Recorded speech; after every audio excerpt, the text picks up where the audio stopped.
What's up, guys? Welcome to Finecraft Woodworks. I just wanted to post a quick video on my first attempt at an epoxy pour. So you want to make sure you clean out all the cracks of where you're going to pour, get rid of all the dust, which I did that, and I'm trying to seal up the bottom of these cracks here. And well, a little foreshadowing, this did not go to plan. I majorly screwed this up. So learn from my mistakes, pretty much don't do what I did.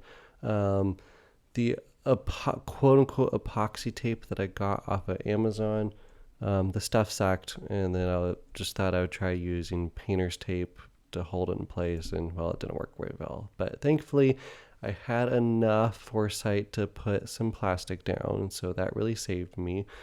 I'm using Total Bolt deep penetrating epoxy, a 1:2 ratio. You really want to stir it up really good. Also got some black mica powder, which I was really excited about. I had no idea how much to use, so I just put a smidgen, which is a very scientific measurement.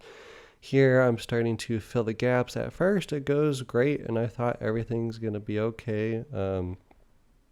Here's just everything sped up a bit. And you'll see here in a second that what I noticed, okay, so yeah, I popped all the bubbles with the torch. What I noticed is that tape was starting to bulge out, starting to get a little bit of leaks, and then, yeah, I was like, where'd all the epoxy go? And it just gets worse and worse, and you can see over time that it just spilled out everywhere. So don't do what I did. Please like and subscribe, and have a great day.